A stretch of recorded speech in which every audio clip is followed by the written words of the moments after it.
Dios le bendiga, hermano. La lectura bíblica encontramos Apocalipsis capítulo 3, versículos del 1 al 6. Apocalipsis, hoy los voy a ayudar. ¿Dónde está Apocalipsis? Está entre Génesis y Apocalipsis. No, Apocalipsis, el último libro de la Biblia. Página 1268 en las Biblias que están debajo de los asientos, si la quiere usar. ¿Me escuchan bien? Ok. Dale un poquito más, si quiere. Amén. Apocalipsis capítulo 3, versículos del 1 al 6. Terry, good to see you again. Sorry because I don't have translator for you today. Okay. Okay, Raymond, thank you, man. Le voy a pedir a la iglesia que se ponga en pie, por favor, todos, niños, jóvenes, viejitos también, los menos viejitos. Vamos a honrar a nuestro Señor. Please stand up with me. Apocalipsis 3, 1 al 6, amén. Dice así: escribe al ángel de la iglesia en Sardis, el que tiene los 7 espíritus de Dios y las 7 estrellas, dice esto: yo conozco tus obras, que tienes nombre de que vives, pero estás muerto. Ponte en vela y afirma las cosas que quedan, que están a punto de morir, porque no he hallado completas tus obras delante de mi Dios. Acuérdate pues de lo que has recibido y oído, guárdalo y arrepiéntete. Por tanto, si no velas, vendré como ladrón, y no sabrás a qué hora vendré sobre ti. Pero tienes unos pocos en Sardis que no han manchado sus vestiduras, y andarán conmigo vestidos de blanco, porque son dignos. Así el vencedor será vestido de vestiduras blancas, y no borraré su nombre del libro de la vida. Y reconoceré su nombre delante de mi Padre y delante de sus ángeles. El que tiene oído, oiga los que el Espíritu dice a las iglesias. Señor y eterno Padre Celestial, te damos gracias una vez más, Señor amado, por esta tarde que tú nos has regalado. Te damos gracias, Señor, por haberte alabado, haber bendecido tu nombre, Señor, haber glorificado. Gracias porque en alabanza también tu Espíritu, Señor, nos ha ido ministrando y nos ha ido preparando para este momento también, Señor. Así queremos, Señor, que prepares nuestras mentes y nuestros corazones, Señor, para escuchar lo que tienes, Señor, para tu pueblo en esta tarde. Permite, Señor, que oigamos, como dice tu palabra, Señor, con oídos receptivos, Señor, para entender, Padre, que no es palabra de hombres, sino a través del hombre, Señor, que quieres hablar tú. Que es palabra tuya, que edifica, Señor, nuestras vidas. En el nombre de Cristo Jesús. Amén. Pueden sentarse, hermano.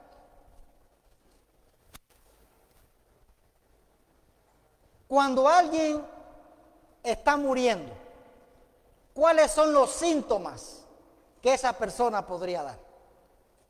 ¿Verdad que sí? Cuando hay, por ejemplo, un enfermo de cáncer que está muriendo en el hospital, ¿cuáles son los síntomas que da? Puede hablar, le va la oportunidad. Dolor, angustia, va perdiendo las fuerzas, está perdiendo vitalidad, hasta que llega un punto en que pasa, se deja de ir. Si estuvieras muriendo espiritualmente, ¿cómo tú lo sabrías?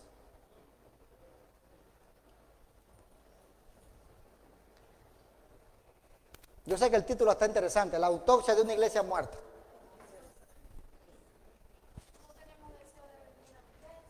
Si usted espiritualmente, bájalo un poquito ahora, está muy alto. Si estás espiritualmente muriendo, no estás muerto, te estás muriendo, ¿cuáles son los síntomas que tú mismo darías? ¿No quieres orar? ¿No quieres estudiar la palabra? ¿No quieres venir a la iglesia? ¿Perdemos el interés en las cosas de Dios? ¿Las tentaciones ya no son tentaciones, ese es tu estilo de vida ahora? ¿Frío que un muerto, como dice uno? ¿Por qué pregunto esto, hermano? Cuando uno está muriendo espiritualmente, no hay esfuerzo. ¿Por qué? Porque mis defectos son permanentes. Yo soy de esa manera. Yo no voy a cambiar. Yo no soy ese tipo de persona. Por lo tanto, me voy a quedar como soy. Cuando uno está muriendo espiritualmente, no hay compasión. ¿Qué quiere decir eso? Ya usted no siente dolor por el pecado. Usted se deleita en él ahora. Cuando está muriendo espiritualmente, no hay aprendizaje. ¿Por qué? Porque ya yo no necesito saber más nada sobre Dios. Ya no necesito saber nada sobre la Biblia. Con lo que tengo es suficiente. Dejaste de crecer. Cuando estás muriendo espiritualmente, por supuesto, no hay arrepentimiento. Porque ya el pecado simplemente no duele. Muchas iglesias, como esta que vamos a hablar hoy, comienzan con un hombre que es quien la funda. Se extiende con una misión, que es lo que van a hacer. Se convierte en un movimiento, pero terminan en la morgue. Para ponérselo en palabras más educadas, muchas iglesias comienzan con la vida, pero terminan en la muerte. Tienen un pasado glorioso, pero es de eso de lo único que tiene, un pasado glorioso. Ahora es una iglesia, como digo yo, de muertos vivientes. Hay cuerpos vivos con almas muertas. Increíblemente, a veces solo Dios es el único que se da cuenta de eso. No hay pulso, no hay latido espiritual, son una iglesia muerta. Y como dice el título, los estudios de autopsia de una iglesia no son nuevos. Apocalipsis capítulo 3, verso 1 al 6, aquí vemos al Cristo exaltado y glorificado realizando un examen de su propia iglesia. Y los resultados que él dice son asombrosos. Dice que está muerta. La necrosis, ¿sabe lo que es necrosis? La muerte, la putrefacción, se va extendiendo por todo el cuerpo y ponía en peligro todo lo demás. Pero sin embargo, hay solución para este tipo de iglesias también. Y por eso Cristo, cuando dice en el versículo 1, el que tiene los 7 espíritus de Dios y las 7 estrellas, dice esto.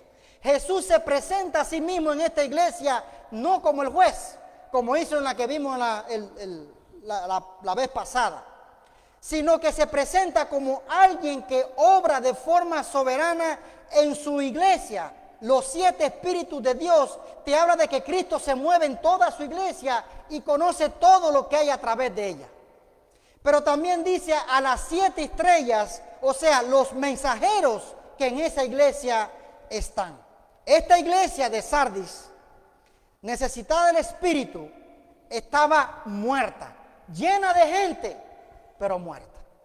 Y esta iglesia tiene algo interesante, no hay elogios. Así que tenemos que entrar directo al reproche.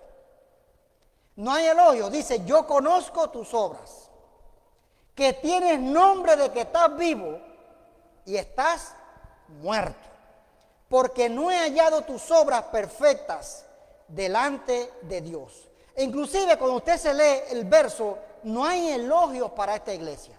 No es de que, bueno, esta iglesia hay un trabajo de evangelización grande. No es de que esta iglesia hay un trabajo, por ejemplo, de servicio grande. No es una iglesia que hay algo bueno por la cual el Señor tenga que elogiarla. Cuando el Señor va a hablar de esta iglesia, dice, yo conozco tus obras. Conocer es que Dios sabe profundamente todo lo que está ocurriendo en esta iglesia. Y esta iglesia tiene fama de que está viva. Tiene fama de que tiene gente. Tiene fama de que tiene un servicio poderoso. Tiene fama de que tiene una alabanza buena. Tiene fama de que evangeliza. Tiene un nombre.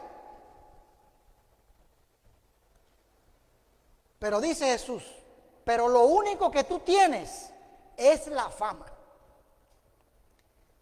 Dice que estás viva, pero estás muerta.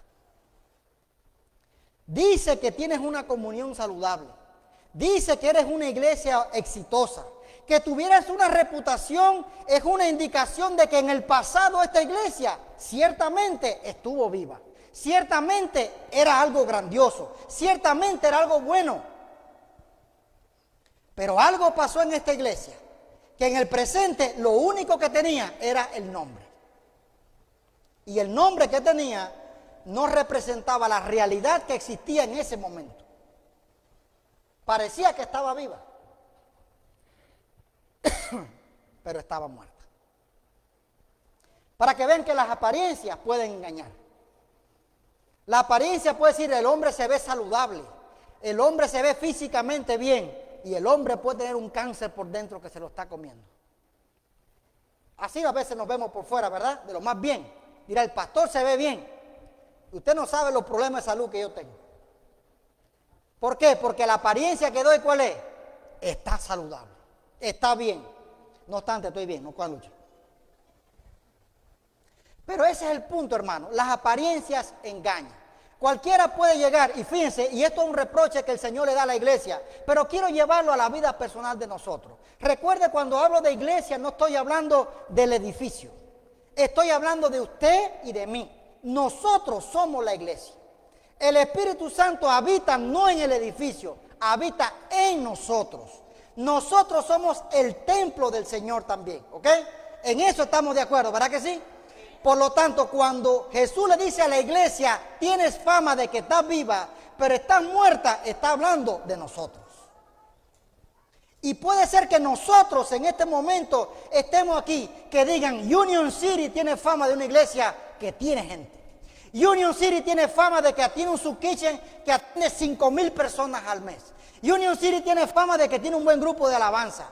Union City tiene fama de que tiene un pastor que predica bien. Vamos a suponer que sea así. Bien humilde. Tenemos fama, pero que venga el Señor y entre por esa puerta y le digan, ustedes lo único que tienen es el nombre. Porque cuando yo los miro delante de mi presencia, están más muertos que un cadáver. Porque usted puede servir al Señor por las razones equivocadas. Usted puede predicar por las razones equivocadas.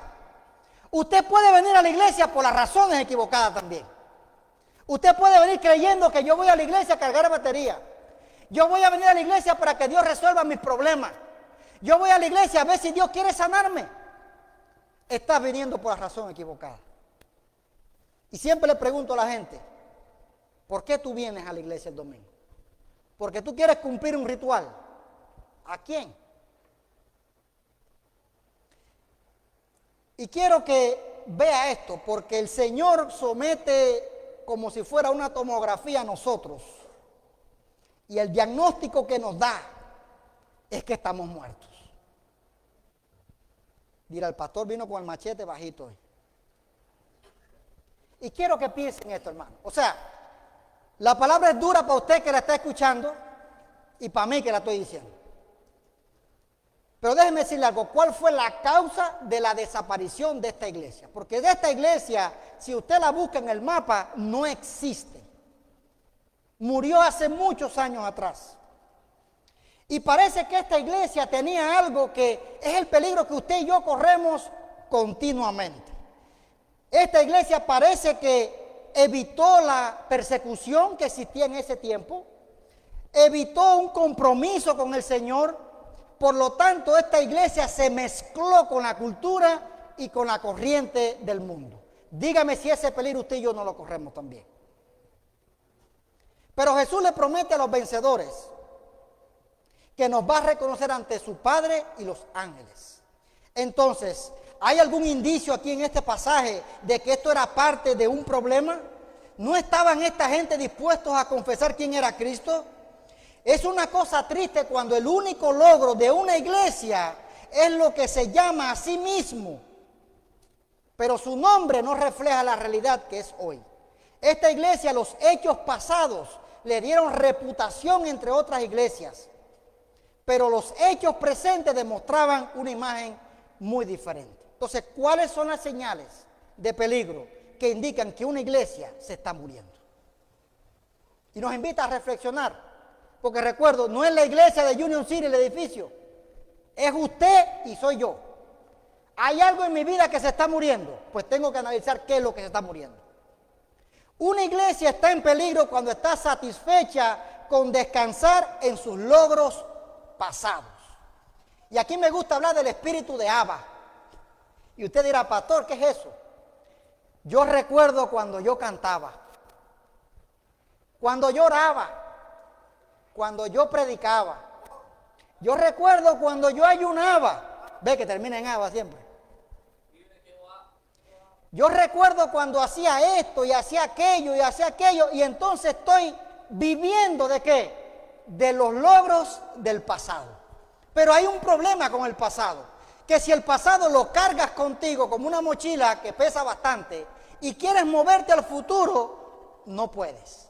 Estás anclado al pasado, estás viviendo en el pasado, estás rememorando las glorias del pasado. Pero en el presente no tienes nada. ¿De qué me sirve yo como pastor escuchar un montón de gente? No, pastor, yo cantaba y yo ayunaba y yo hacía todos los habas, eso que le dije ahorita. Digo, bueno, es muy bueno que en tu vida pasada lo hayas hecho, pero a mí eso no me sirve de nada. Yo necesito gente que ore hoy, que ayune hoy, que busque a Dios hoy, que sirva hoy.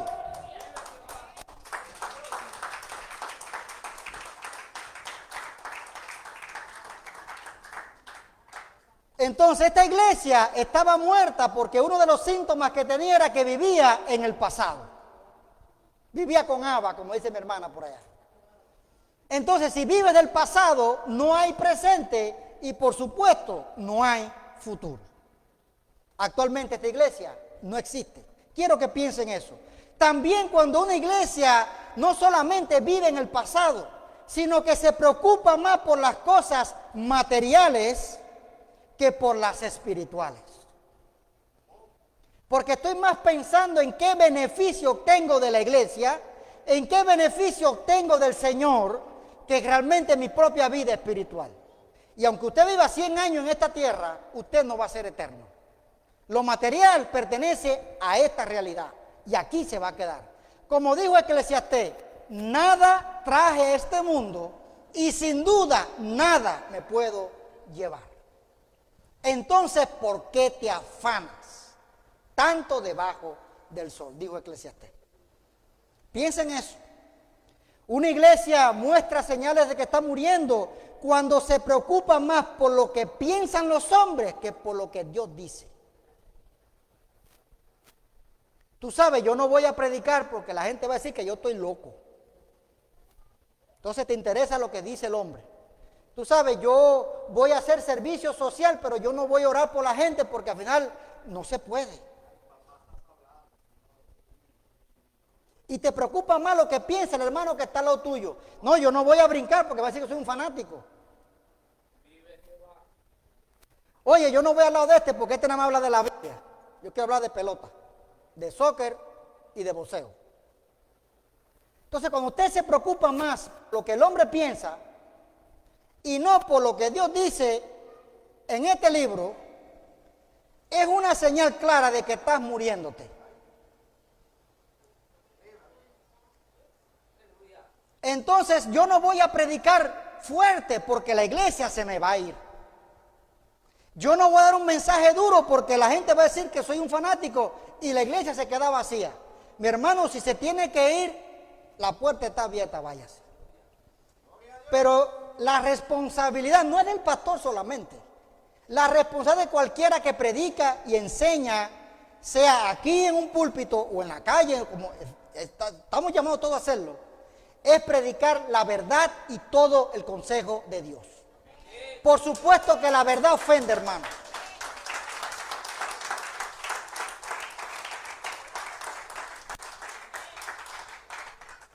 O usted no se ofende cuando le dicen la verdad en su cara. Usted se ofende. Y la primera reacción que tú tienes no es, el Señor me está hablando. No, y aquí se cree que es para hablarme así. El pastor me sabe algo que está diciendo eso hoy. Porque esa es la actitud que tomamos, hermano. Pero a veces Dios tiene que ofender nuestra mente a través de su palabra para revelar lo que tenemos en el corazón. Y quiero que usted aprenda eso. Entonces, cuando vives del pasado, con el espíritu de Abba, como digo yo, te estás muriendo. Cuando te interesan más las cosas materiales que espirituales, te estás muriendo. Cuando te interesa más lo que piensa el hombre y no Dios, te estás muriendo. También está el otro extremo, cuando hay iglesias que se enamoran de sus credos y doctrinas y sistemas de teología y se olvidan de la Biblia. El Salvation Army tiene 11 doctrinas que se las están enseñando a los soldados. Y es lo que creemos. Pero eso salió de aquí, eso no fue que se lo inventaron. ¿Usted cree las doctrinas o cree la palabra de Dios? Porque a veces nos vamos como la iglesia de Éfeso, tenía una doctrina excelente, pura, y el amor se murió. Y Cristo le dijo, recuerda dónde fue que me dejaste botado por ahí, para hablar claro. Recuerda dónde fue que dejaste tu primer amor. Mira, y corre para allá otra vez a buscarlo. Porque la verdad, sin amor, es un cuchillo que atraviesa el alma. Duele, ¿verdad que sí? Pero el amor sin la verdad es tolerancia. Soporta lo que sea y hace daño también. ¿Necesita qué cosa? Las dos. La verdad de Dios, dicha en amor, restaura el alma. Entonces, no importa, hermano, el prestigio que nosotros podamos tener ante la sociedad. Porque si estamos bien ante los hombres y mal con Dios, déjeme decirle, estamos muertos. Y la congregación de Sardis, cuando el Señor dice, yo conozco tus obras. Esta iglesia vivía de obras. Vamos a alcanzar el cielo por las obras. Vamos a trabajar duro para que el Señor, por mis méritos y mi esfuerzo, me abra el cielo. Y el Señor le dijo, pero estás mal. Porque si tú quieres alcanzar el cielo por tus obras, déjame decirte algo, tus obras no son perfectas delante de mí. Le hace el versículo, no son mis palabras. Y aunque suficiente para esta iglesia una reputación ante los hombres, esas obras eran insuficientes e inaceptables delante de Dios. No eran más, como digo yo, que un movimiento de vida sin sentido. Es como que el juez los miró y los encontró faltos. Pero mire, la falta de vida de esta iglesia tenía un efecto extraño. Y déjame darle dos cosas que quiero que usted vea esta tarde. La iglesia de Sardes tenía un problema de que no tenía herejía. Esta iglesia no tenía herejía. ¿Sabe lo que es una herejía? Es una doctrina equivocada, una enseñanza falsa. Es una herejía. Por si acaso usted piensa que lo que estoy diciendo es una herejía también. Y es extraño porque la herejía siempre es el producto de una mente inquisitiva. Es una señal, aunque usted no lo crea, de que una iglesia está viva. Las iglesias que están vivas siempre aparece uno o dos por ahí que se quieren inventar algo nuevo. ¿Por qué? Porque hay vitalidad dentro de la iglesia y siempre quiere estar innovando. Por supuesto, la doctrina está para dividir la verdad del error, pero la herejía surge en las iglesias que están vivas. También la iglesia de Sardes no era objeto de ningún ataque del exterior. Las iglesias que están vivas, por lo general, el diablo las ataca. Una iglesia que no produce una herejía y que el diablo no la ataca, déjeme decirle, está más muerta que un cadáver ya. Por lo tanto, no vale la pena ni atacar ese tipo de iglesia. Es como cuando usted está tan lejos del Señor que el diablo, ¿para qué se va a molestar en atacarte? Si es que ya están muertos, mejor. ¿Usted nunca se ha dado cuenta de eso? Cuando usted está cerca del Señor y está buscando en oración y está buscando en el estudio de su palabra, es cuando más oposición enfrentas. Dígame si es así o no es así. Estás orando para que Dios te dé paciencia y ahí es cuando el esposo se pone insoportable. Ahí es cuando esos muchachos están más rebeldes que nunca. Ahí que tú estás pidiendo, Señor, cambia al jefe que me trae desquiciado ya el supervisor. Oye, cuando ese tipo se pone peor. ¿Por qué? Porque usted está vivo, hermano. Y es lógico que usted que está vivo, Satanás quiere hacer todo lo posible por hacerte la vida imposible. Si estás muerto espiritualmente y te va bien con el mundo, déjeme decirle, tengo una buena noticia, ya estás muerto. Ni te moleste ya. Ya estás muerto. ¿Está viendo eso, hermano? Qué interesante. Entonces, eso nos invita a analizarnos. Si estoy, como digo yo, cristiano de la secreta, ¿sabe lo que es un cristiano? Esa película dominicana nunca se me olvida. Cristiano de la secreta. Salgo de la iglesia con mi bolsita negra, echo la Biblia, echo la ropa, echo los zapatos, la envuelvo y voy como que voy a botar la basura. Y tú el que te mire por la calle dice, nada, este es el muchacho que bota la basura en la iglesia. Porque no saben que eres cristiano. Si llevas 10 años en un trabajo, 5 años en un trabajo, y nadie sabe que tú eres cristiano, tienes que analizarte. Porque a lo mejor, no solamente eres de la secreta, es que estás muerto. Quiero que piensen eso, hermano. Fíjate que darle suavecito. Suavecito para que no se me... ¿Por qué digo esto, hermano? Porque al final no es el pastor el que da el diagnóstico. No son los líderes de la iglesia los que dan el diagnóstico. Es Jesucristo que sabe que lo que hay en tu vida quien da el diagnóstico. Y cuando Jesús estaba mirando esta iglesia y la estaba mirando profundamente, reconoció que esa iglesia estaba muerta, hermano. Y delante de la comunidad, quizá esa iglesia se veía bien. Quizá un templo grande, quizá todo el mundo diezmaba y ofrendaba, quizá habían cultos de oración y había de todo allí en esa iglesia. Daba una imagen y una reputación de que estaba viva, de que estaba en buenas condiciones. Pero cuando el Señor la miraba, estaba viendo cadáveres adentro de la iglesia. Y por eso es que esta iglesia no le da ningún elogio. Si Cristo viniera ahora por ahí, entrar ahora mismo por esa puerta, a lo mejor un día me conceda la petición. Pudiera decir lo mismo de nosotros. Nos dijera Union City, iglesia de Union City, lo felicito por su trabajo, lo felicito por sus obras, lo felicito porque me aman, lo felicito porque me sirven. O simplemente Dios llegara y le dijera, parece que están vivos, pero están muertos. Piense usted en eso. Ese es el diagnóstico que tú quieres que Dios diga de ti. Por eso es la invitación a que nosotros seamos los que nos revisemos nosotros mismos hoy, a ver qué está pasando con mi vida. Porque si yo vengo a adorar a Dios y estoy como decimos en Cuba, como el pescado en nevera, con los ojos abiertos, pero no vemos nada. Estoy mirando a la pastora, qué lindo canta la pastora. Mira Manuel, qué lindo suena la batería. Mira a Henry la guitarra, qué bello como suena la guitarra Henry. Mira a Elizabeth en el piano, hasta Maddy cantando, qué lindo. Mira a Patricia en el bajo, bello se ven. Y usted viene aquí a espectador a mirarlo como otros tocan. Porque si no nace en ti la adoración, hermano, no es de que las canciones son bajitas y la alabanza es que estamos brincando. La adoración es un estilo de vida. Y cómo yo sé que estoy vivo cuando yo tengo en mi corazón el deseo de venir a adorar a Dios. Si yo vengo a la iglesia como el pescado en nevera a estar mirando lo que otros hacen, pregúntese si no estarás muerto. La iglesia no se creó para hacer un show aquí adelante. La iglesia es una comunidad de personas que están vivas a través del Espíritu Santo, donde tenemos comunión los unos con los otros. Si usted no conoce al hermano que lleva 10 años que está a los suyos sentándose, pregúntese. Porque eso es lo que pasa con las iglesias hoy en día. A veces pregunto, fulano que estaba enfermo, y dicen, ¿y quién es ese? Yo, ¿cómo que tú no sabes si lleva 10 años en el mismo lado? Y yo que llevo un año ya sé quién es. Pues no sé, pastor, yo cuando se acaba el culto yo me voy para la casa. Que se me hace tarde para ver el fútbol. Y tengo que jugar pelota con los muchachos por la tarde.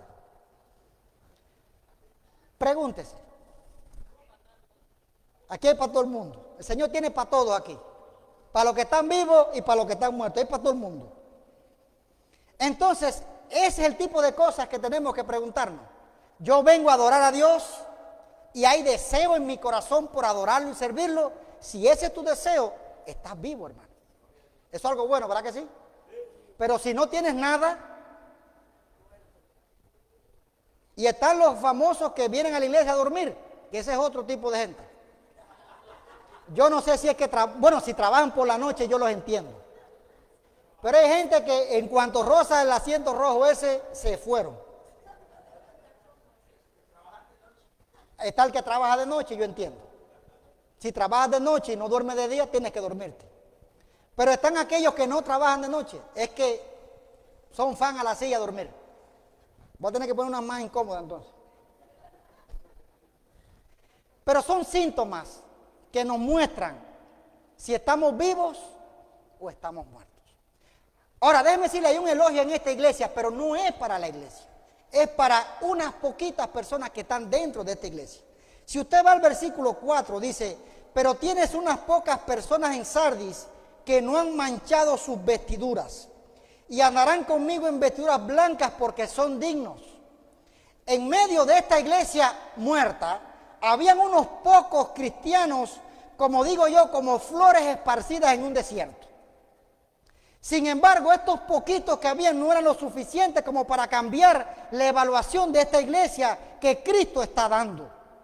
Pero Cristo tampoco se olvidó de los que habían permanecido fiel a Él en medio de esa mortandad. Dios tenía todavía su remanente aún en la iglesia muerta. Habían algunos sinceros entre los hipócritas, algunos humildes entre los orgullosos, algunos separados entre los mundanos. Había espigas de trigo entre la cizaña. Ahí estaban estos poquitos. Y Cristo describió a esta gente, a estos remanentes, como los que no han manchado sus vestiduras.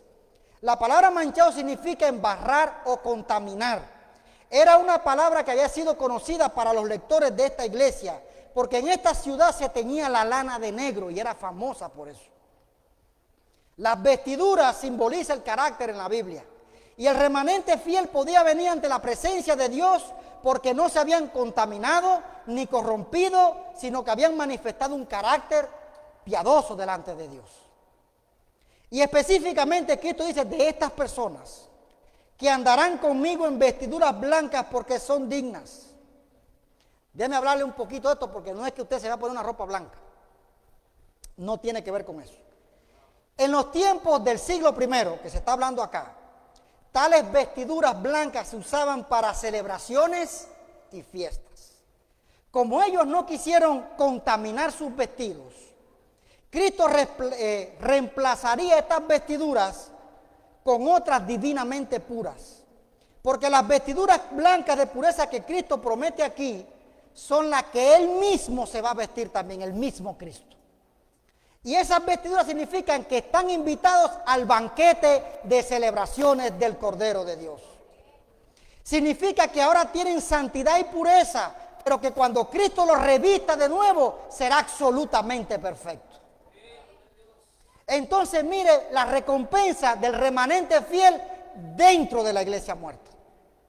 Todas las iglesias muertas hay un remanente adentro.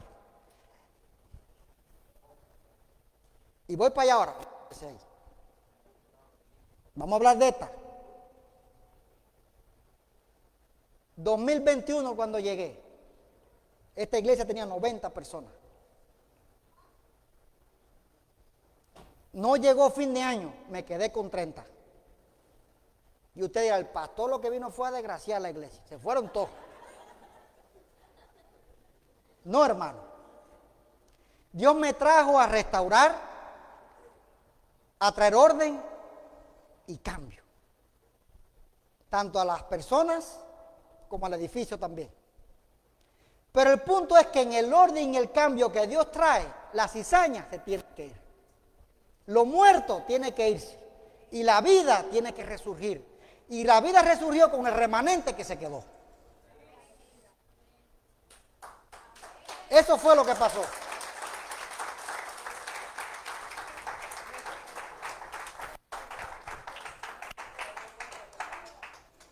Y de ese remanente 35, ahí me quedaron menos todavía. Si lo cuento, creo que llegan a 10 ahora. De eso, de hace 3 años atrás. ¿Por qué? Porque Dios usa el remanente fiel para traer el avivamiento que se necesita. Y eso fue lo que pasó aquí también. Que el pastor llegó y tuvo que quitar la comedera todos los domingos. ¿Por qué? Porque según la información que tengo, la cocinera lleva 2 años cocinando atrás. Y la misma gente son los mismos que limpiaban todos los domingos.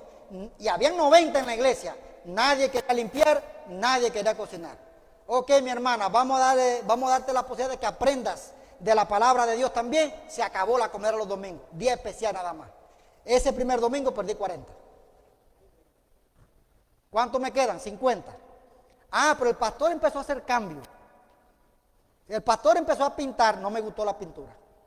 El pastor puso luces nuevas, no me gusta, está muy clara. No me dejan leer la Biblia. No sé cuál, pero la que están leyendo seguro. Y el pastor empezó a hacer esto, aquello y lo otro, y no me gusta. Me fui. Se fueron 20 más. ¿Cuántos me quedan? De los 30 me voy, dijeron algunos, porque el pastor predica muy fuerte. El pastor no tiene amor. Al pastor, como dijeron, no le gustan los niños. No sé dónde sacaron eso, pero bueno. ¿Qué hicieron? Se fueron. Si se fueron está bien, pero se fueron hablando todo clase de veneno que usted puede imaginarse de uno también. Pero Dios es fiel. No, hermano, le estoy diciendo la verdad, porque a eso Dios me llamó a decir la verdad, no está todo dando. Eso pasó aquí, para que usted conozca lo que hay aquí. Y el punto está, no digo que la iglesia sea mala, es lo que pasó, no está pasando ahora. Entonces Dios cogió el remanente que quedó, que siempre son los poquitos, que decidieron qué cosa, quedarse a pesar de lo que sea. Porque al final no es el pastor que cambien si ponen a este o ponen al otro. Voy a la iglesia porque yo amo al Señor. Yo voy a adorarlo y voy a servirlo. El pastor que venga me da igual. El pastor de la iglesia es Jesucristo.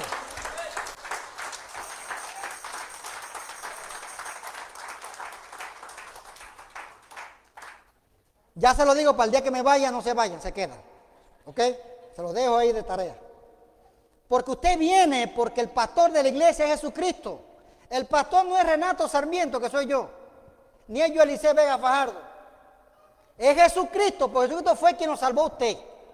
Fue quien le perdonó los pecados a usted. Fue quien lo trajo aquí a usted y me trajo a mí también. Por lo tanto, el dueño es Él. Y el que decide quién se queda y quién se va es Él, no soy yo tampoco. ¿Me va entendiendo cuál es el punto aquí? Entonces, toda iglesia hay un remanente. Y ese remanente fiel va a ser recompensado. Con unas vestiduras que está hablando de que va a ser invitado al banquete de celebraciones del Rey de Reyes. Usted no quiere eso, hermano.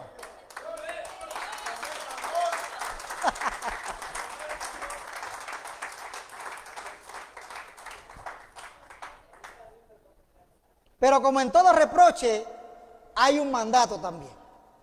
Váyase otra vez al versículo 2 y después brincamos al 3. Sé vigilante y afirma las otras cosas que están por morir. O sea, había más muerte en el camino. Verso 3. Acuérdate pues de lo que has recibido y oído y guárdalo y arrepiéntete. Mira la advertencia que seria. Pues si no velas, vendré sobre ti como ladrón y no sabrás a qué hora vendré sobre ti. Y el consejo de nuestro Señor a la iglesia empieza con sé vigilante. O sea, despiértate.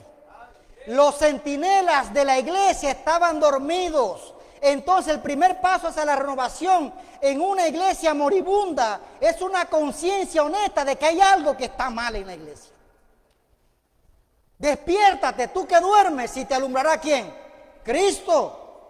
Cuando un organismo está vivo, hay crecimiento, hay reparación de tejido, hay reproducción, hay poder. Si estos elementos faltan en una iglesia, entonces la iglesia o se está muriendo o se acabó de morir. Porque una iglesia que tiene 70 miembros y se queda con 70 miembros hasta que se mueran todos, se murió hace años. La iglesia siempre está renovándose. Como dice mi hermana Priscila, las ovejas son las que paren ovejas, no el pastor.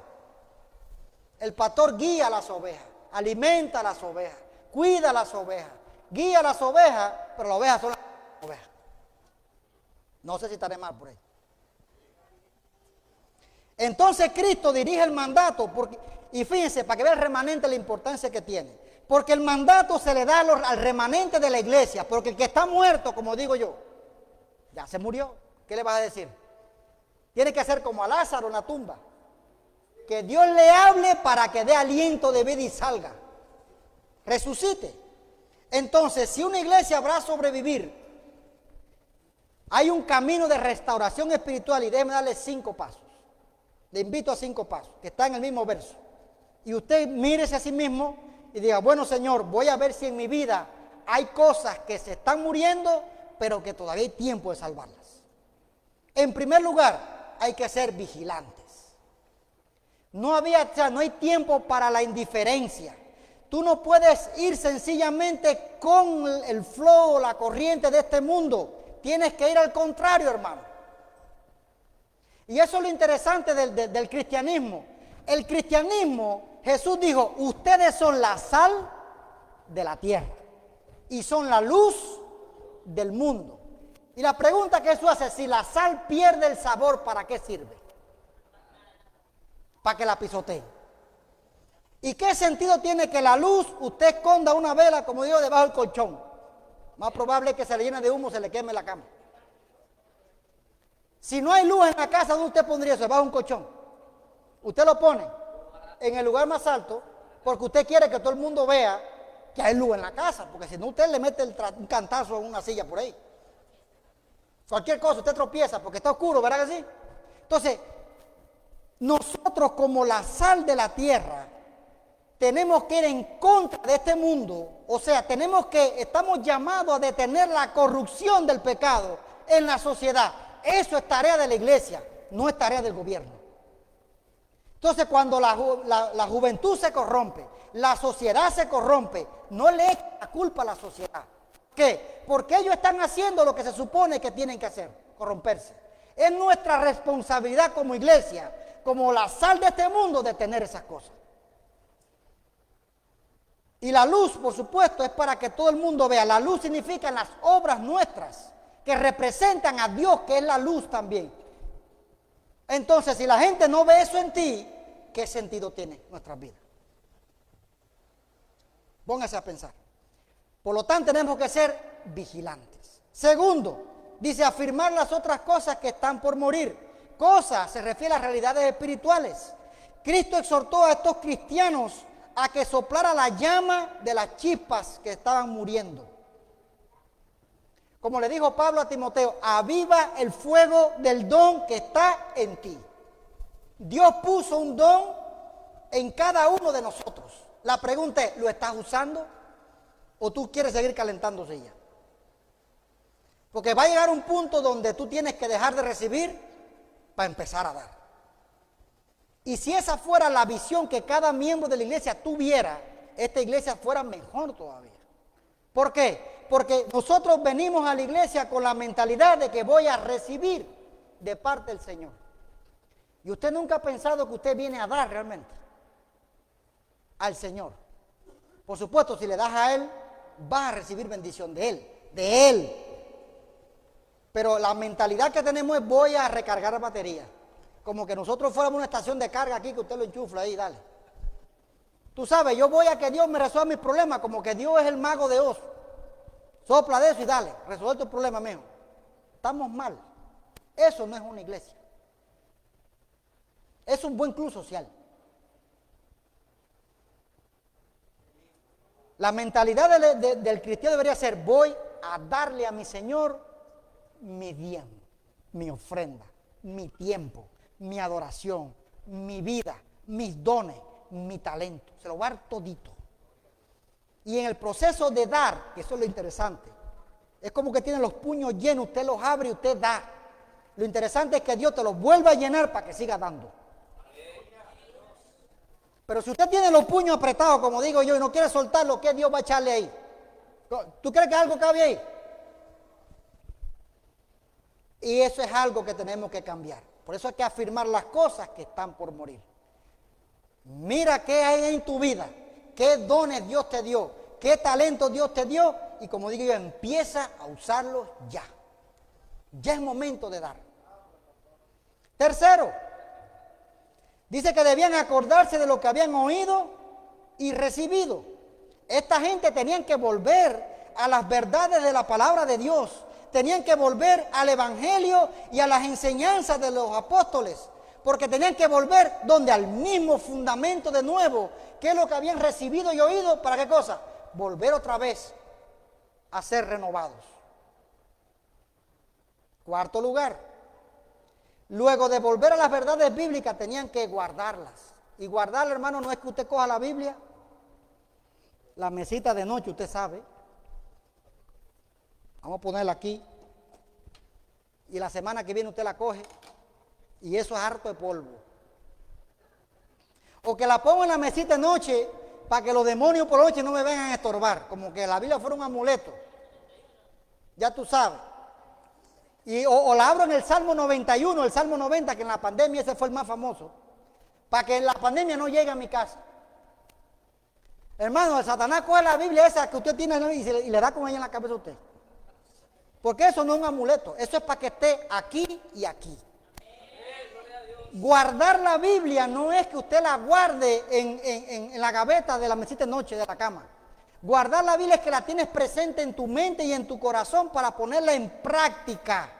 Tú la guardas en el sentido de que la retienes, las verdades del Evangelio que has aprendido en tu mente y en tu corazón, porque cuando lleguen las adversidades de la vida, vas a tener que usar esas verdades que has aprendido. Y por último, hay que arrepentirse también. Porque el remanente sí había sido fiel dentro de la iglesia, pero parece que este remanente no pudo influenciar a la iglesia para que cambiara su condición. Por lo tanto, el arrepentimiento no tiene que ver con el remordimiento de la conciencia. ¿Por qué? Porque Judas, después que entregó a Cristo, dice que se arrepintió. ¿Pero cuál fue el arrepentimiento de Judas? ¿Qué fue? ¿Y se ahorcó? Porque la conciencia le remordía porque había entregado a una persona inocente. El arrepentimiento de que te habla aquí es el arrepentimiento de que reconozco que estoy mal, reconozco que este camino me lleva a la perdición, reconozco que necesito un cambio y una renovación y una restauración en mi vida y le doy media vuelta, hermano, cambio el sentido completo de mi vida porque esto es lo que yo necesito. Arrepentimiento no es moco y lágrima, como digo yo, aunque puede haber lágrimas también. Porque está la gente está como el hombre que la esposa lo sorprende con otra y el hombre llora diciéndole que nunca más le va a ser infiel. Deja que se dé vuelta a la muchacha para que vea. Se fue con otra coba por ahí. ¿Eso es arrepentimiento? No, usted está llorando porque lo sorprendieron. Pero arrepentimiento es que tu vida de pecado te duele. Y como te duele, tú quieres agradar al Señor y buscar un estilo de vida que le agrade a Él. Dígame si me van siguiendo ahí. Denle que estoy terminando ya casi. Entonces, el problema de no arrepentirse, el problema de no ser vigilante, el problema de no guardar la palabra de Dios, hay una advertencia que es fuertísima y hasta yo le tengo miedo. Jesús dijo, no son las palabras mías, que si no velas, vendré sobre ti como ladrón y no sabrás a qué hora vendré sobre ti. Significa que el juicio iba a llegar inminente de alguna manera y que con ese juicio vendría destrucción por parte del Señor de la iglesia. ¿Cómo lo sé? Porque yo busco en la historia de la iglesia y la iglesia de Sardis desapareció por completo. El Señor la juzgó y se encargó de no declararla digna de ser llamada iglesia porque estaba muerta y esa iglesia desapareció. Y eso me pregunta, Señor, si no llega el arrepentimiento a mi vida porque quiero vivir una vida de pecado, ¿significa que estoy bajo el juicio de Dios? Sí, es lo que parece. Por eso es una seria advertencia de juicio que enfrenta a todo aquel que no se quiera arrepentir. Y le está hablando a cristianos, no le está hablando a inconversos. Como digo yo, cuando salgas de este mundo, ¿quieres toparte a Dios como tu Padre o te lo quieres topar como el juez? Esa decisión la tomas ahora. Y por eso la advertencia es tan seria. Porque el arrepentimiento es la única manera de soltar las anclas de mi vida de pecado. Y permitir que el Señor restaure mi vida. Si algo se está muriendo, es momento de que sea reavivado a través del Espíritu de Dios, mediante el arrepentimiento. Por eso el consejo que está en los versículos 5 y 6, y aquí ya termino ya. Dice, al que venciere, siempre me gusta eso. Porque hay esperanza para el que vence. Dice, al que venciere, será vestido de vestiduras blancas. Ya sabemos que las vestiduras blancas significa la santidad y la pureza de Dios, de que estás invitado al banquete de celebración del Rey de Reyes. Dice, y no borraré su nombre del libro de la vida, y confesaré su nombre delante de mi Padre y delante de sus ángeles. El que tiene oído, oiga lo que el Espíritu dice a quién. No es una iglesia, ¿a quién es? A las iglesias, está en plural, hermano. ¿Ven por qué el mensaje es tan relevante para el día de hoy? Entonces, como estímulo, Cristo describe las recompensas que esperan a los que participaron en ese avivamiento. Los cristianos, como se ha observado, serán vestidos de vestiduras blancas. Pero también te dice que estos cristianos, su nombre no será borrado del libro de la vida. Déjeme aclarar esto aquí, porque a veces la gente piensa que Dios tiene el ángel de la goma. Usted dirá, ¿cuál es ese? Ahora, ¿cuál se inventó el pastor? El ángel de la goma, yo hermana. Renato cometió pecado, lo voy a borrar del libro de la vida. Ah, Renato se arrepintió, voy a escribirlo otra vez. Renato pecó otra vez, oye, bórralo de nuevo, que ya se... Imagínate tú, el libro tuviera una hoja así, ya, un hueco enorme. El pasaje no está hablando de eso. Porque cuando Dios nos vio a nosotros, créame que Él vio el final desde el mismo comienzo. Dios no es del que escribe y empieza a borrar. El pasaje está como una afirmación para decirte que esos que vencen, ya ven, que son vestidos de vestidura blanca, su nombre es una promesa de que no va a ser borrado del libro de la vida. Es una garantía extraordinaria para el que vence. ¿Usted está entre los que vence o usted está entre los muertos? No me responda, eso es usted y Dios. Por lo tanto, es la promesa de que mi nombre fue escrito en ese libro y no va a ser borrado. Es una garantía que Dios me da ahí. También dice que Cristo, escuchen, no es ahora es Cristo, dice que Él es el que va a confesar al nombre de cada creyente delante de Dios el Padre. Qué bueno que cuando Cristo venga y yo me presente delante del trono de Dios, Cristo a mi lado como mi abogado defensor, me defiende delante del Padre confesando mi nombre, porque vencí.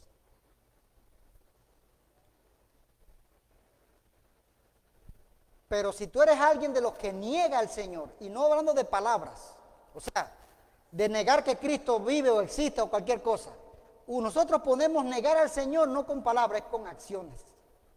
Yo digo que Dios es amor y tengo una cantidad de odio y rencor en mi corazón que eso es horrible. Y el que te mire y se va a caer, ¿de qué amor me está hablando de ti? No, que Dios es perdón, pero yo no soy capaz de perdonar a nadie. Dice, bueno, y es que Dios tiene que dice que es perdón, pero no perdona. Que tienes un Dios que no es ladrón, pero a ti te encanta cada vez que pasa por ahí, como digo yo, aplica la regla a la mano derecha. ¡Bum! Se fue. Dice, bueno, ¿qué clase de Dios tiene que por donde pasa no deja nada? Las acciones hablan más que nuestras palabras. ¿Y cómo la gente va a saber que nosotros somos luz del mundo? Cuando ven nuestras acciones. Ese es nuestro testimonio. Y lo lindo es que doy el testimonio de que Cristo es mi Señor y que cuando Cristo venga delante del Padre, Él me confiese como uno de los suyos. Y confesar es que significa que decimos Él y yo lo mismo, que Cristo y yo estamos de acuerdo en lo mismo, que manifestamos el mismo testimonio Cristo y yo, y Él me confiesa delante del Padre como un verdadero hijo de Él. Y me confiesa delante del Señor y me confiesa delante de sus santos ángeles también. Más genuino no puede ser. Entonces, concluyendo aquí ya. Me estoy midiendo el tiempo, estoy pasado. La carta a esta iglesia termina con una exhortación a prestar atención. Dice, el que tiene oído, oiga lo que el Espíritu dice a las iglesias. Como digo yo, los cadáveres espirituales que aparentaban ser una iglesia necesitaban prestar atención a la advertencia de Cristo de un juicio inminente. La advertencia aquí es que no nos volvamos cómodos en nuestras iglesias, para que no nos hallemos muriendo lentamente. El estímulo es que ninguna iglesia está más allá de esperanza, en tanto y en cuanto haya en ella un remanente dispuesto a fortalecer las cosas que quedan todavía. Si nos negamos a admitir que la muerte espiritual ya nos ha corroído, si nos negamos con empecinamiento a admitir que necesitamos arrepentirnos, entonces estamos dándole la espalda a la única manera de poder salir de esa muerte espiritual. Es como si Lázaro se negara a levantarse de la tumba después de haber oído el mandato del Señor de darle vida. Que Dios nos libre de una cosa semejante. Los creyentes indiferentes están llamados a despertar. Despertar para salvarse ellos mismos. Despertar para salvar a su propia iglesia antes de que sea demasiado tarde. Y los pocos fieles pueden tomar aliento en el conocimiento de que su salvación está eternamente asegurada. Hasta que vuelva Cristo, nunca es demasiado tarde para encontrar el camino de la renovación espiritual. Y ahí termino, hermano. Porque hay un llamado de parte del Señor para nosotros.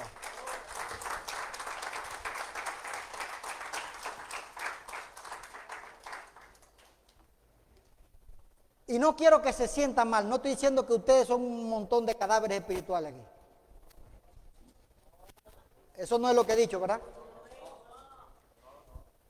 Pero es la invitación que Dios nos hace a analizar en nuestras propias vidas si hay algo que se está muriendo. Si quizás en mi caminar con el Señor hay cosas que he dejado morir. Si hay un fuego en mi corazón por Dios que he dejado apagar. Y todos estamos exentos a eso, incluyéndome. Y el llamado de Dios es a venir delante de su presencia. Puede venir aquí, puede pararse en la silla, puede quedarse sentado como usted quiera. Es un asunto entre usted y Dios. Decirle, Señor, yo quiero avivar la llama del fuego en mi vida. Señor, he pasado por problemas y dificultades que han apagado mi fervor por ti. Señor, antes hacía estas cosas, pero hoy ya no las estoy haciendo. Necesito, Señor, que avives esa llama en mí. Señor, has puesto un don en mi vida y quizás no sé cuál es. Quiero servirte. Revela qué es lo que tú quieres que yo haga para ti. Hay muchas formas, hermano, en las que Dios quiere usarnos a nosotros. Y esta iglesia de Sardis es una advertencia a nosotros de que si estamos muriendo es el momento de despertar. Sea que usted quiera venir o no quiera venir, yo quiero orar por usted.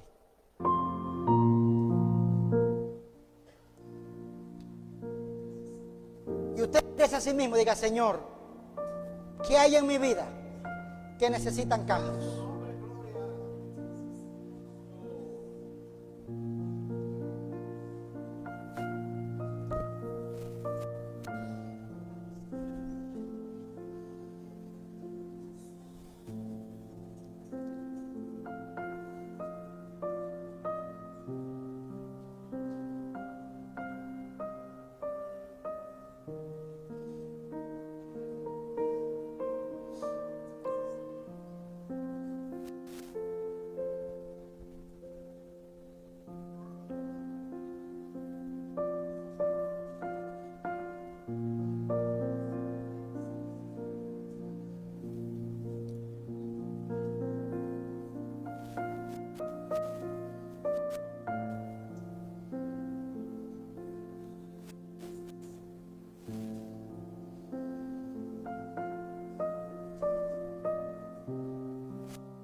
Padre Santo,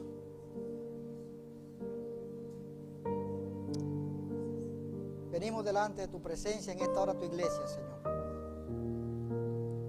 Primero que todo, Padre, agradecidos porque tú has hablado a nuestras vidas. Porque tú nos amas tanto, Señor, que tú quieres que despertemos a la realidad de tu presencia, Señor, en nosotros. Y venimos ante ti, Padre Santo, tal como somos, reconociendo que en nuestras vidas hay muchas cosas, Señor, que se han estado muriendo. Pero hoy tú nos regalas la oportunidad, Señor amado, de soplar ese aliento de vida una vez más sobre nuestros huesos secos, Señor, y traer vida, Señor, conforme a tu palabra, Padre. Nos arrepentimos, Señor, si en algún momento de nuestras vidas te olvidamos, Señor. Si la pasión por ti, Señor, se ha ido muriendo y cuenta no nos habíamos dado. Nos arrepentimos, Señor, si en las decisiones de la vida que tomamos nos olvidamos que tú estás ahí. Y te pido, Señor, para mis hermanos que han pasado aquí al frente, para los que están de pie, los que están sentados, todos de una manera u otra, saben que en su vida hay cosas que tienen que volver a vivir. Y te pido, Señor, que tú nos lleves a tus brazos una vez más. Que en tu gracia y tu misericordia, Señor, sobre cada uno de nosotros, Señor, te acuerdes, como dijo el salmista, que somos polvo, Señor. Y necesitamos la fuerza y la ayuda de tu Espíritu para poder caminar un día más. Señor, aviva a la iglesia de Union City. Aviva el corazón de cada hijo tuyo aquí presente, Señor amado. Sopla, Espíritu Santo, sobre cada uno de nosotros en esta hora y trae ese primer amor de vuelta, Señor amado. Trae esa pasión por tu palabra de vuelta, Señor amado. Trae, Señor, otra vez a nuestra memoria, Señor, cuando tú nos usabas con poder y ahora no está pasando, Señor. Y pon el anhelo y el deseo en nuestros corazones de volver a ti, Señor, a buscarte por amor a ti, Señor. No importando, Señor, lo que el mundo piense de nosotros. Porque somos instrumentos escogidos tuyos, Señor, para tu obra y tu reino, Señor amado. Por eso nos arrepentimos si te hemos fallado. Y te pido, Padre, que nos levantes una vez más. Que cuando salgamos, Señor, conscientes de que, Señor, hoy te plació regalarnos una oportunidad más. De que hoy tú nos estás llamando una vez más. De que hoy tú quieres restaurar nuestras vidas una vez más. Te pido que en un proceso de restauración que somos vulnerables, Señor, tu gracia nos guarde. Tu presencia camine con nosotros con paciencia, Señor. Y no caer en manos del enemigo, Señor amado. Señor, en el nombre de Jesús, guárdanos en tus manos. Y ayúdanos, Señor, a representarte dignamente cuando salgamos de este lugar. Que hoy, Señor, sea un compromiso contigo. De que hoy, Señor, nuestras vidas empiezan a cambiar a un sentido diferente. De que nuestras vidas, Señor, vamos a empezar, Señor amado, a buscar aquello que se estaba muriendo, pero que es necesario ser rescatado, Padre, en nuestras vidas. De que, Señor, es necesario, Padre Santo, conocerte y entenderte tal como tú te has revelado en tu palabra, Señor. No como nosotros pensamos que es tampoco, Padre. Y por eso, Señor, estamos aquí, reconociendo nuestro pecado, reconociendo nuestra condición y diciéndote, Señor, perdónanos y ayúdanos, Padre. Gracias te doy, Señor amado. Adelantado, Señor, por la obra que tú has comenzado a hacer en cada uno de tus hijos, Padre. Y aunque mi partida está cerca, Señor, porque así te ha placido, yo quiero escuchar, Señor, lo que tú estás haciendo en este lugar. Y permíteme ver, Señor, los frutos tuyos en este lugar. Y saber, Señor, que nuestro trabajo también no fue en vano, Señor. Bendice este lugar con tu presencia. Y te doy gracias por la vida de mis hermanos aquí, Señor. Te pido que en esta semana que comienza, Señor amado, vayas delante, preparando el camino por el cual tus hijos van a caminar. Proyectos, planes futuros, algunos dolorosos, decisiones difíciles que tomar, Señor. Pero ve delante, Señor amado, preparando nuestras vidas para lo que vamos a enfrentar. En el nombre de Jesús. Te quiero alabar, Señor. Y te quiero dar la gloria que solo tú eres digno de recibir, Señor amado. Permite que nuestras vidas, Señor amado, puedan ser ese perfume agradable a tu presencia. Que podamos adorarte, Señor, cada momento del día, Señor amado. Y como este cántico, Señor, queremos serte fiel, Señor amado, en medio de una sociedad, Padre, que cada día se aleja más de ti. Gracias, Señor, en el nombre de Cristo Jesús. Amén.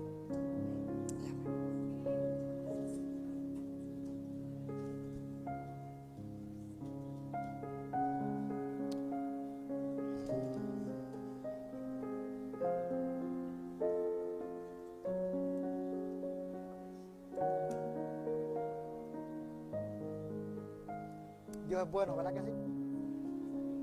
Todo el tiempo, aunque usted crea que no. Y usted dirá, el pastor vino con un hacha en la mano.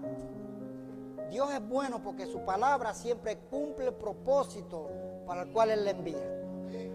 Y el propósito de su palabra en esta tarde fue darnos una advertencia porque Dios quiere restaurar nuestras vidas. Dios conoce nuestras vidas mejor que nosotros mismos. Y Dios quiere levantarnos, quiere restaurarnos, quiere darnos oportunidades. Pero que a veces Dios tiene que hablar de esta manera porque es la única manera en que usted y yo escuchamos. Y créeme que si a usted le duele, a mí también. Pero Dios es bueno. Porque Él sabe lo que usted y yo necesitamos. Y siempre predico con esa confianza porque Dios siempre quiere el bien para sus hijos. Siempre.